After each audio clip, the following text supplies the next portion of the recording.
নন্দীগ্রাম ও ভবানীপুর দুই জায়গা থেকে ভোটে দাঁড়িয়েছিলেন তৎকালীন বিরোধী দলনেতা শুভেন্দু অধিকারী।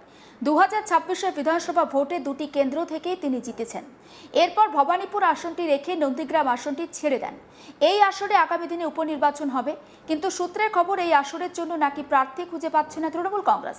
সূত্রের খবর নন্দীগ্রাম আসন থেকে নাকি প্রার্থী হওয়ার জন্য শেখ সুফিয়ানকে প্রস্তাব দেওয়া হয়েছিল ঘাসফুল শিবিরের তরফে, কিন্তু তিনি নাকি দলের এই ভরাডুবির বাজারে প্রার্থী হতে চাইছেন না। প্রসঙ্গত 2021 সালে নন্দীগ্রাম বিধানসভায় মমতা ব্যানার্জি নির্বাচনী এজেন্ট ছিলেন শেখ সুফিয়ান। জমি আন্দোলনের শুরু থেকে তার রাজনৈতিক প্রভাব ক্রমশ বাড়তে শুরু করে। 2026 বিধানসভা ভোটের রেজাল্ট বেরোনোর পর কার্যত কোণঠাসা হয়ে পড়েছেন তিনি। তার দাবি, নন্দীগ্রামে আগামী উপনির্বাচনে দল চাইলেও তিনি প্রার্থী হবেন না। কারণ শেখ সুফিয়ান তিনি বলছেন যে দলের ভরা জোয়ারে আমাদের জায়গা দেওয়া হয়নি। এখন এই পরিস্থিতিতে কেন প্রার্থী হব, দল চাইলেও হব না। সুফিয়ানের এই বক্তব্য ঘিরে জোরালো চর্চা শুরু হয়েছে নন্দীগ্রাম জুড়ে। নন্দীগ্রামে বরাবরই তৃণমূলের অন্যতম প্রধান মুখ ছিলেন শেখ সুফিয়ান। 2006 সালে বিধানসভা নির্বাচনেও নন্দীগ্রাম থেকে তৃণমূল তাকে প্রার্থী করেছিল। সেবার অবশ্য তিনি পরাজিত হন। পরে পঞ্চায়েত ভোটে জিতে জেলা পরিষদের কর্মাধ্যক্ষ হন। সদ্য ভবানীপুরের বিধায়ক পদ রেখে নন্দীগ্রামের বিধায়ক হিসেবে ইস্তফা দিয়েছেন মুখ্যমন্ত্রী শুভেন্দু অধিকারী। বিধানসভা ভোটে নন্দীগ্রাম থেকে প্রায় 10,000-এর বেশি ভোটে জয়ী হয়েছিলেন তিনি। বিধায়ক পদ থেকে শুভেন্দু ইস্তফা দেওয়ার পর এবার নন্দীগ্রামে উপনির্বাচন হবে। সেই উপনির্বাচনেরই প্রার্থী খুঁজতে গিয়ে বিপাকে পড়েছে রাজ্যের প্রধান বিরোধী দল তৃণমূল কংগ্রেস। শেখ সুফিয়ান জানিয়েছেন, নন্দীগ্রাম উপনির্বাচনে দল তাকে প্রার্থী হওয়ার প্রস্তাব দিলেও তা ফিরিয়েছেন তিনি। একদা নন্দীগ্রামে তৃণমূলের বিশ্বস্ত সৈনিক সুফিয়ান দলের বিরুদ্ধেই ক্ষোভ উগরে দিয়ে বলেন, দলের কেউ খোঁজ নেয় না, দলের কেউ যোগাযোগই রাখেনি। একবার শোনাই শেখ সুফিয়ান টেলিফোনে ঠিক কি জানিয়েছেন আমাদের প্রতিনিধিকে, সেই বক্তব্য। না না না, প্রার্থী এই মুহূর্তে হবো না। প্রার্থীর কোনো প্রশ্ন নেই, বুঝতে পারছি। এর আগেও তো আপনি প্রার্থী হয়েছিলেন। হ্যাঁ, 2006 সালে ভোটে দাঁড়িয়েছিলাম। তারপরে তো আর প্রার্থী করেনি। তারপরে সুখের সময় আমি নেই, এই দুঃখের সময় কি হারতে যাবে বলো? দেখা পারছে তারা কলকাতা থেকে দেয়, তো তার কোথা থেকে দেয় তারা তো জানে, নিশ্চিত দেবে। আমাকে বললে আমি না বলবো তো বটে। না না না, প্রার্থী এই মুহূর্তে হবো না। প্রার্থীর কোনো প্রশ্ন নেই, বুঝতে পারছি। এর আগেও তো আপনি প্রার্থী হয়েছিলেন। হ্যাঁ, 2006 সালে ভোটে দাঁড়িয়েছিলাম। তারপরে তো আর প্রার্থী করেনি। তারপরে সুখের সময় আমি নেই, এই দুঃখের সময় কি হারতে যাবে বলো? দেখা পারছে তারা কলকাতা থেকে দেয়, তো তার কোথা থেকে দেয় তারা তো জানে, নিশ্চিত দেবে। আমাকে বললে আমি না বলবো তো বটে। সূত্রে খবর, তৃণমূলের রাজ্য স্তরের নেতারা সুফিয়ানের নন্দীগ্রামের বাড়িতে এসে তাকে উপনির্বাচনে প্রার্থী হওয়ার প্রস্তাব দিয়েছিলেন। দোলা সেন সহ বেশ কয়েকজন নেতা সুফিয়ানের বাড়িতে আসেন, কিন্তু প্রার্থী হওয়ার প্রস্তাবে না করে দেওয়ার পাশাপাশি দলের বিরুদ্ধেই ক্ষোভ উগরে দিয়েছেন তিনি। সমস্ত বিষয়টা নিয়ে আবার কালিক চন্দন সেনাপতি কি রিপোর্ট রেখেছেন, আসুন দেখান। মুখ্যমন্ত্রী শুভেন্দু অধিকারী, আমরা জানি যে তিনি দুটি বিধানসভার প্রার্থী হয়েছিলেন এবং দুটো বিধানসভাতেই কিন্তু তিনি জয়লাভ করেছেন, একদিকে নন্দীগ্রাম এবং অপরদিকে ভবানীপুর। ইতিমধ্যেই আমরা দেখেছি যে মুখ্যমন্ত্রী পদে শপথ গ্রহণের পর রাজ্যের বর্তমান মুখ্যমন্ত্রী শুভেন্দু অধিকারী তিনি কিন্তু নন্দীগ্রাম বিধানসভার বিধায়ক পদ সেটা ত্যাগ করেছেন এবং এই বিধায়ক পদ ত্যাগ করার পরে স্বভাবতই সেখানে উপনির্বাচন সংগঠিত হবে।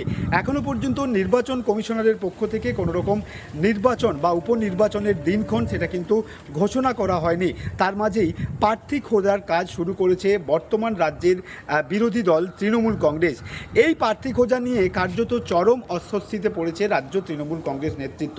এখনও পর্যন্ত যে খবর জানা যাচ্ছে যে নন্দীগ্রাম বিধানসভায় উপনির্বাচন ঘিরে কার্যত একটা জোরালো চর্চা শুরু হয়েছে তৃণমূল থেকে শুরু করে বিভিন্ন রাজনৈতিক মহলে। ইতিমধ্যেই আমরা যে খবর পাচ্ছি যে নন্দীগ্রাম বিধানসভায় উপনির্বাচনের প্রার্থী করার প্রস্তাব নাকচ করেছে সেখানকার স্থানীয় তৃণমূল নেতৃত্ব শেখ সুফিয়ান। শেখ সুফিয়ানের রাজনৈতিক অস্তিত্ব বা রাজনৈতিক যে ক্ষমতা সেটা কিন্তু বিচার বিশ্লেষণ করলে দেখা যায় যে নন্দীগ্রাম বিধানসভাতে তৃণমূল কংগ্রেসের একজন বরিষ্ঠ নেতা হিসাবে পরিচিত শেখ সুফিয়ান। 2006 সালে তিনি এই নন্দীগ্রাম বিধানসভার প্রার্থী হয়েছিল, যদিও সেই সময় তাকে হারতে হয়েছিল। পরক্ষণে বা পরের পঞ্চায়েত ভোটে জেলা পরিষদের টিকিটে জিতে তিনি পূর্ব মেদিনীপুর জেলা পরিষদের কর্মাধ্যক্ষ হয়েছিল।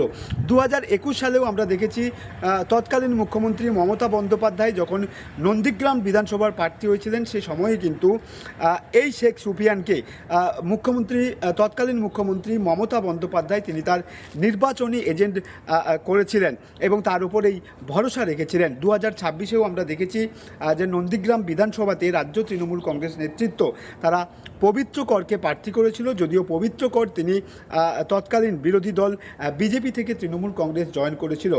তারপরেও প্রার্থী নিয়ে অভ্যন্তরীণ বেশ কিছুটা ক্ষোভ থাকলেও সেই সময় কিন্তু সুফিয়ান সহ অন্যান্য নন্দীগ্রামের যারা রাজনৈতিক নেতৃত্ব বা তৃণমূল কংগ্রেস নেতৃত্ব রয়েছে তারা কিন্তু কাঁধে কাঁধ মিলিয়ে এই নির্বাচন তারা লড়াই করেছিলেন, যদিও সেই নির্বাচনে বিপুল সংখ্যক ভোটে তাদেরকে হারতে হয়েছিল। রাজ্যের বর্তমান মুখ্যমন্ত্রী শুভেন্দু অধিকারী এই নন্দীগ্রাম বিধানসভার সিট ত্যাগ করার পরে কার্যত সেখানে উপনির্বাচন এবং এই উপনির্বাচনের প্রার্থী নিয়ে চরম অস্বস্তিতে পড়েছে তৃণমূল কংগ্রেস। যেটা জানা যাচ্ছে যে সুফিয়ান তিনি সরাসরি উপনির্বাচনে তৃণমূল কংগ্রেসের প্রার্থী হওয়ার জন্য নাকচ করে দিয়েছেন। কেন শেখ সুফিয়ান, যিনি দীর্ঘদিন ধরে তৃণমূল কংগ্রেসের হয়ে সেখানে নেতৃত্ব দিচ্ছেন, মুখ্যমন্ত্রী মমতা বন্দ্যোপাধ্যায়ের নির্বাচনী এজেন্ট ছিলেন, তারপরেও দল যখন তাকে প্রার্থী করতে চাইছে ঠিক সেই সময় তিনি কেন দলের হয়ে প্রার্থী হতে চাইছেন না? সুফিয়ান নিজেই যেটা বলছেন যে দলের যখন সুসময় বা ভরা জোয়ার ছিল সেই সময় কিন্তু দল তাদের কথা মনে রাখেনি, তাদের খোঁজ রাখেনি। এখন দলের মধ্যে ভরাডুবি রয়েছে, সুতরাং এই ভরাডুবির সময় দল তাকে প্রার্থী করতে চাইলে তিনি কেনই বা দাঁড়াবেন। শুধু এখানেই নয়, যেটা এখনও পর্যন্ত খবর পাওয়া যাচ্ছে যে সুফিয়ানের মুখে কার্যত বর্তমান রাজ্যের মুখ্যমন্ত্রী শুভেন্দু অধিকারীর কিন্তু জয়গান বা শুভেন্দু অধিকারীর হয়ে তিনি কথা বলছেন বলে এমনটাও কিন্তু খবর পাওয়া যাচ্ছে। সুফিয়ান তিনি ক্যামেরার সামনে আসতে নারাজ, তবে মৌখিক যেটা জানিয়েছেন যে ভরাডুবির সময় কোনোভাবেই তিনি আগামী উপনির্বাচনে নন্দীগ্রাম বিধানসভার জন্য প্রার্থী হবে না। এই খবর প্রকাশ্যে আসতে নন্দীগ্রাম সহ রাজনৈতিক মহলে একটা জোরালো চর্চা শুরু হয়েছে। শেখ সুফিয়ান তিনি নাকচ করেছেন প্রার্থী হওয়ার ক্ষেত্রে, যেটা সূত্রের খবর পবিত্র কর যিনি 26-এর বিধানসভায় তৃণমূল কংগ্রেসের প্রার্থী হয়েছিলেন তিনিও কিন্তু নাকচ করে দিয়েছেন প্রার্থী হওয়ার ক্ষেত্রে। তবে আগামী উপনির্বাচনে নন্দীগ্রাম বিধানসভাতে তৃণমূল কংগ্রেস তারা প্রার্থী খুঁজে পাবেন তো, এই প্রশ্নচিহ্ন কিন্তু নন্দীগ্রাম সহ রাজনৈতিক মহলে একটা জোরালোভাবে চর্চার বিষয়বস্তু হয়ে দাঁড়িয়েছে। 2026-এর বিধানসভা নির্বাচনে দুটি কেন্দ্র থেকে লড়াই করেছেন শুভেন্দু অধিকারী, আর দুটি কেন্দ্র থেকে তিনি জয়ী হয়েছেন। ভবানীপুর থেকে তিনি জয়ী হয়েছেন, পাশাপাশি নন্দীগ্রাম থেকেও তিনি জয়ী হয়েছেন।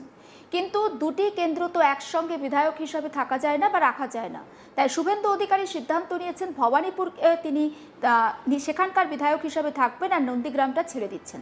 কিন্তু নন্দীগ্রামে এবার তাহলে উপনির্বাচন হচ্ছে আর তৃণমূলের প্রার্থী খুঁজে পাওয়া যাচ্ছে না। সমস্ত আপডেট পৌঁছে দেবো আপনাদের কাছে। নজর রাখুন আজ তাক বাংলায়, সাবস্ক্রাইব করতে ভুলবেন না।